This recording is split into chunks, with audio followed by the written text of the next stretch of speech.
Commander Vex Lar of the Galactic Intelligence Division stood before the Xanthari High Council, his 6 appendages shifting with restless tension. The massive view screen behind him displayed a rotating image of a small blue-green world, the natives, called Earth. "Honored members of the Council," Vex Lar began, his voice modulator-tuned to convey a confidence he did not truly feel. "Operation Human Understanding has produced unforeseen developments." Grand Counselor Trizana leaned forward, the patterns across her bioluminescent skin darkening in displeasure. "Commander, this endeavor has drained considerable resources, and your last transmission promised imminent success. What precisely do you mean by unforeseen?" Vex Lar swallowed, a strange human habit he had acquired during his research. "The subject chosen for our behavioral modification program has proven unexpectedly resistant." A ripple of murmurs spread through the council chamber. This was not the outcome anyone had foreseen. The Xanthari Empire had subjugated 17 galactic sectors through their mastery of neurological manipulation. Civilizations far more advanced than humanity had crumbled under their precise psychological warfare.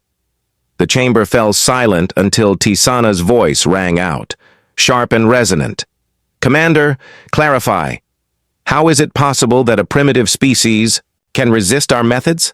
Vex Lar tapped at his datapad, and the display shifted to show a human residence, what they called a suburban home. The image zoomed in on a small human child with dark curly hair and a face dotted with tiny brown spots. "This is the subject, designation Terra 7. Local name, Max Donovan. Age, 11 Earth years." Second Counselor Zulfar let out a derisive snort through his respiratory vents. "You're telling us your elite operatives were bested by that? A juvenile of their species?"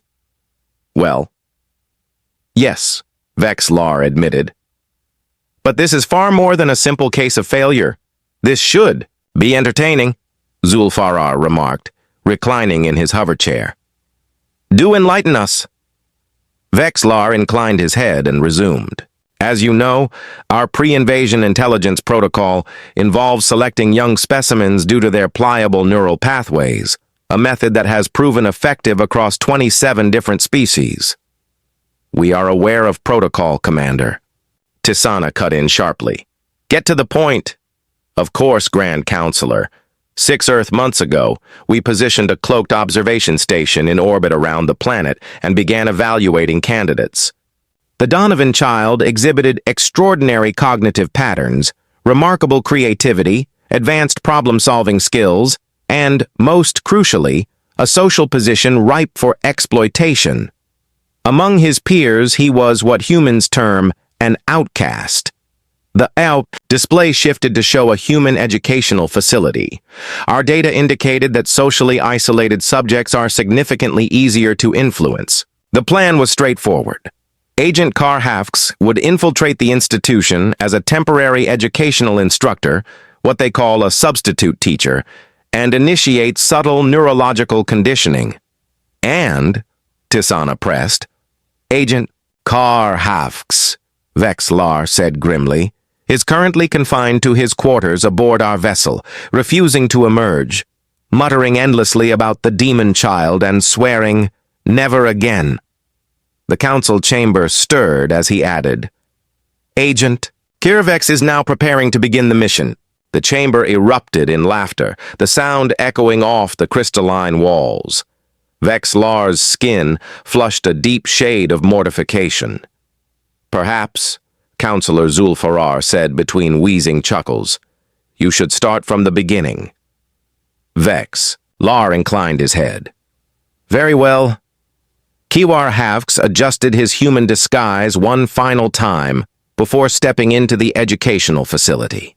The synthetic epidermis itched faintly at the neck seam, but the molecular bindings were stable.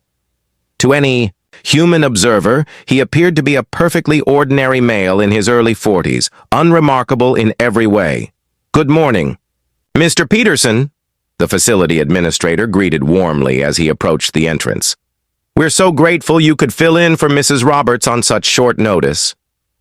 "The pleasure is all mine," Kiwar Hafks replied smoothly, his words, the product of weeks of meticulous study into human social rituals. He even added the appropriate micro-expression, a warm, approachable smile. "I love working with young minds." That wasn't entirely a lie. Young minds were far easier to reprogram, and that was precisely why he had been sent. Fifth grade can be challenging, the administrator cautioned with a sympathetic smile. "Room 23, down the hall on your left. Lesson plans are on the desk." Kiwar Hafks gave a courteous nod and made his way to the assigned location. The corridor walls were cluttered, with crude artistic attempts, paper covered in uneven colors and distorted figures, the sort of primitive self-expression he fully expected from this underdeveloped species. Stepping into room 23, he was met with 27 pairs of curious eyes. The specimens varied slightly in size, but all fit neatly within the predicted parameters for humans of this developmental stage. His target, Max Donovan, sat alone in the back corner, engrossed in a small handheld device. Perfect. "Good morning, class," Kiwar Hafks began. He announced, "I am Mr. Peterson, your substitute teacher. Mrs. Roberts is unavailable." In truth, Mrs. Roberts was enjoying an unexpected, all-expenses-paid vacation courtesy of the Xanthari Intelligence Division. Nothing harmful, simply a necessary removal to create this opportunity. "Are you really a teacher?" A small female with corrective facial adornments, glasses his briefing had called them, asked with open suspicion. "Of course," Kiwar Hafks replied smoothly. "Why would you ask such a question?" "Because you're standing in the trash can," another juvenile observed, triggering a wave of high-pitched noises that his translator classified as laughter. Kiwar glanced down. Indeed, he was balanced directly atop a waste receptacle, an inconvenient result of his initial spatial orientation scan. He stepped off with deliberate calm. "An intentional demonstration," he said evenly, as though every movement had been part of a carefully planned lesson. He recovered quickly. "It's about perspective. Sometimes we don't notice what's right beneath us." From the back of the room, a single voice cut through the murmur. "Nice save, Mr. Peterson."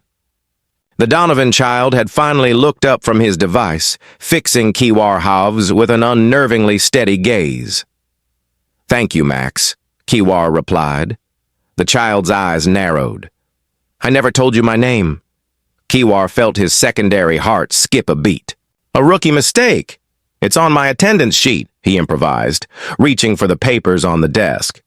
"No, it isn't," Max said calmly. "Mrs. Roberts calls me Maxwell, trained intelligence operative with 17 successful infiltration missions." He had embedded himself among warlords, navigated the politics of hive minds, and once impersonated the mate of a Ziltharian queen without detection. Yet here he was, standing in front of a group of human juveniles, unsettled by one boy's stare. Max didn't open his book. He didn't even glance down. Instead, he leaned back in his chair, drumming his fingers lightly against the desk.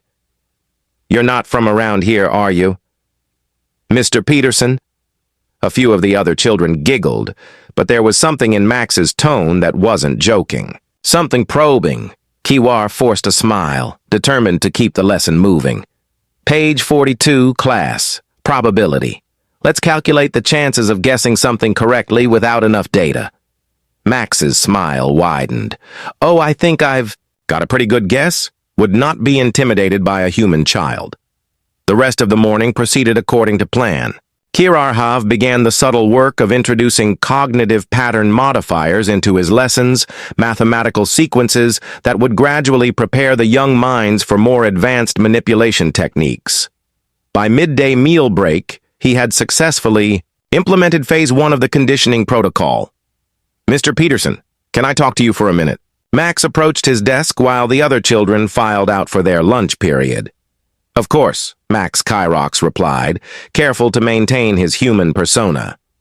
Your accent is interesting, the child said. I can't quite place it. Where are you from? Upstate. Kiwir Havix answered vaguely, using a term he'd learned was sufficiently ambiguous in this geographical region. Upstate what? Max pressed. New York. Funny. You don't sound like a New Yorker. You actually sound more like someone trying really hard not to have any accent at all. The child leaned forward slightly, like someone who learned English from textbooks. Karhavs felt that strange sensation again. I should join the other faculty for lunch, he said, standing abruptly. You should go eat with your classmates. Max shrugged. They don't like me much. I ask too many questions. He smiled again, that same unsettling expression. Like why your eyes sometimes reflect light like a cat's when you turn your head at certain angles. Havoc froze. The ocular shielding in his disguise was supposed to prevent exactly this kind of detection. How had a child noticed? You are imagining things, he said firmly. Maybe, Max conceded. Or maybe you are not who you say you are, Mr. Peterson, if that's even your real name. He turned to leave, then paused at the door. By the way, your skin is starting to bubble a little right behind your ear, and might want to fix that. After the child left, Kiwir Hafs rushed to the primitive reflective surface mounted on the wall and examined his disguise. There was no bubbling, no imperfection. The child had been bluffing, testing his reaction. This was going to be more challenging than anticipated, so the child suspected something from the beginning. Counselor Zulfar interrupted.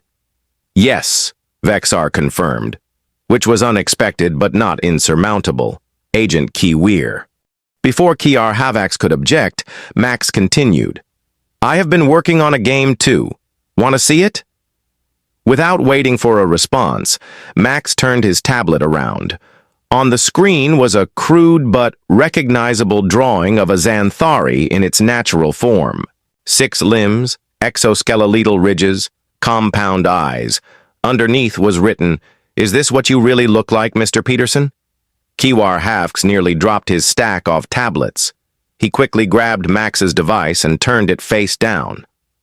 That's quite an imagination you have, he managed to say, his voice modulator struggling to maintain a steady tone. Thanks, Max replied cheerfully. I like science fiction aliens and stuff. Yes, well, please use the tablet I have provided for today's exercise. Elax accepted the device with a shrug. Whatever you say, Mr. Peterson. Kiwi Halfex returned to his desk, his mind racing. How could the child possibly know? The Xanthari had never made contact with Earth. Their existence was completely unknown to humans. Yet that drawing when class ended, Kiwi Hacks checked the neural scan results from Max's tablet. What he found defied all explanation. The child's neural pathways showed patterns Kira Hacks had never seen before. Complex, 2-layered structures that seemed to shift and reconfigure even as the scan was being conducted. It was as if the child's brain was actively adapting to the scan itself, changing its patterns to prevent accurate mapping. Impossible. Kirar Hafks muttered to himself. What's impossible, Mr. Peterson? Kyra Havix looked up startled. Max stood in the doorway watching him. I thought you'd left with the others, Kiwi Hack said, quickly deactivating the tablet. I forgot my backpack, Max replied, walking over to his desk. So what's impossible? Nothing important. Just a puzzle I'm trying to solve. I'm good at puzzles, Max offered. Max confronts Mr. Peterson about being an alien. Maybe I could help. I don't think so. Because it's about me, Max asked, innocently. About why I'm not getting all sleepy and suggestible like the other kids when you do your whatever it is you're doing. Kira Havex felt his respiratory rate increase. This conversation had veered into dangerous territory. Max, I don't know what you are talking about. Sure you do, the child said, sitting on the edge of a desk. You are trying to mess with our heads. Some kind of mind control thing. It's working great on everyone else, just not on me. That's absurd, Kiwir Havks replied, forcing a laugh. I'm just a substitute teacher. And I'm just a fifth grader, Max countered. Who happens to know you are not human? There it was, direct confrontation. Kiwir Habeck had been trained for this scenario, but all his training assumed adult specimens, not children. How Didone handle a human child who had somehow seen through an advanced Xanthari disguise? Max, I think you have been reading too many science fiction stories, he said carefully. Maybe, Max agreed. Or maybe I have been watching you super carefully because nobody else ever pays attention to me. They all think I'm weird because I notice things. The child leaned forward slightly, like how you never blink both at the same time. Or how you sometimes forget to move your lips when you talk, or how you don't know basic stuff that every human knows, like how to use a water fountain or what fidget spinners are. Each observation hit Carhax like a physical blow. Small details, insignificant in isolation, but together damning. What do you want, Max? He asked, abandoning the pretense. The truth, Max replied simply. Are you an alien? Kiwir Habeck considered his options. Denial seemed pointless now, but confirmation violated every protocol of pre-cont operations. What if I were? He asked cautiously. Hypothetically. Max's face lit up with excitement. That would be the coolest thing ever. Are you here to invade, study us, make first contact? Hypothetically, Kiwir Habeck emphasized, if a non-human intelligence were observing your species, it would be for scientific purposes only. Right? Max nodded, skeptically. Scientific purposes that involve mind control experiments on kids. Put that way, it did sound rather ominous. Kira shifted uncomfortably. Sometimes understanding requires interaction, he said defensively. So you are saying you are not here to invade? I didn't say I was anything, Kiwir reminded him. But you are not denying it either, Max pointed out, which is basically confirmation. This child was dangerously perceptive. Kira Havex needed to regain control of the situation. Max, this conversation is inappropriate. You should go home now or what? You will zap me with your alien ray gun? Max grinned. I don't think you will because that would blow your cover completely. The child was right and they both knew it. What happens now? Kiwir asked, genuinely curious about how this unprecedented situation would unfold. Max thought for a moment. I have some questions. A lot of questions, actually. And I want answers. Real ones, not made-up human stuff. In exchange for your silence. Now you are getting it. Max nodded approvingly. I won't tell anyone you are an alien if you tell me about everything. Space, your planet, your technology, Deal, Neil, Kai. Habeck knew he should report this security. Breach immediately. He should activate emergency extraction protocols. Instead, he heard himself say, Deal. And that, Commander Vexlar would later reflect, was the precise moment when they lost control of the situation entirely. So, you made a deal with the human. Child, Counselor Zulfar stated flatly, his upper appendages crossing in disapproval. A direct violation of operational security protocols. Yet, a dangerous deal is struck. Commander Vexlar's skin rippled with embarrassment. Agent Kiwir Have believed he could contain the situation, that extracting information from the child might provide insight into his unusual resistance to our techniques. And did it? Grand Counselor Tissan asked, her bioluminescent patterns pulsing with skepticism. Not exactly, Vexlar admitted. The following day, Kiwir Have arrived at the educational facility with considerable apprehension.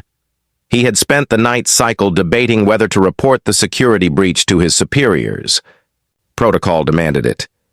But something about the human child intrigued him, a puzzle he wanted to solve before ending the mission. Max was waiting for him before class began, practically vibrating with excitement. "I made a list," the child announced, waving a paper covered in cramped handwriting. 342 questions about aliens, space travel, your planet, and technology. Kyra took the list, scanning it quickly. Some questions were surprisingly insightful, others were absurdly naive, all were dangerous to answer. "Max, we need to establish some boundaries," he said carefully. "I cannot compromise certain operational parameters." The child's face fell. "You promised to tell me everything and you promised discretion," Kiwir have X countered. "Yet you have created physical evidence of our conversation." Max rolled his eyes. "Relax. Nobody would believe me anyway. They all think I make stuff up for attention." He lowered his voice conspiratorially. "So question 1, how far away is your planet?" "That information is classified," Kiwir have X replied automatically. "Fine. Question 2, what's your real name? Your alien name?" Kai Rahabs hesitated. Names seemed harmless enough. Kirax, 7th rank intelligence operative of the Xanthari Empire. Max's eyes widened. "Empire? You guys have an actual empire? That's so cool. How many planets? How many species have you conquered? Do you have big space battles with laser weapons?" "This is inappropriate conversational territory," Kiwir Haps said firmly. "Other students will be arriving soon." Right. Max nodded. "We will talk after class. But one more question now. Why me? Why pick my class for your weird mind control experiments?" Before Car Havoc could formulate a response, the classroom door opened as other students began filing in. He leaned down and whispered, "We selected you specifically, Max. Your neural patterns are unusual." The look of pure delight on the child's face was unexpected.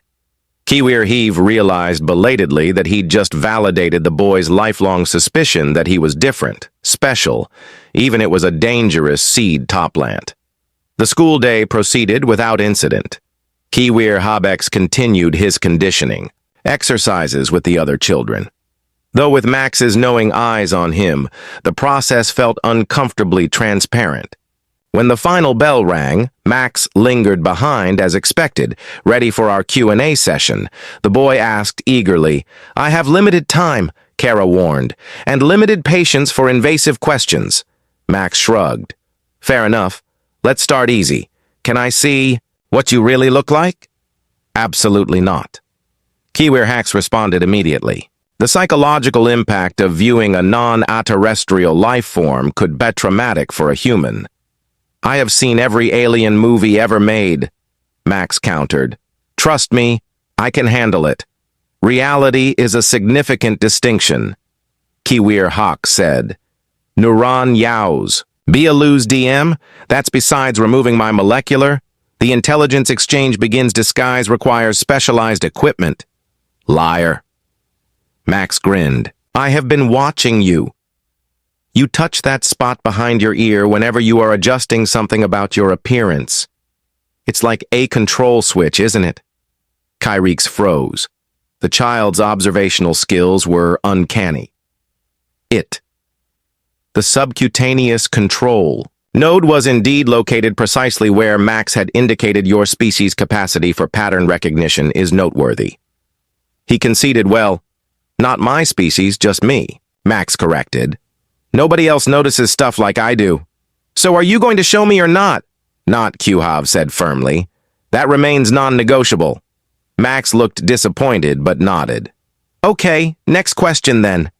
What are you going to do with all the information? You are gathering about us. This way's treading into dangerous territory again. Kyra Hath X opted for sanitized version of the truth. We study emerging intelligent species through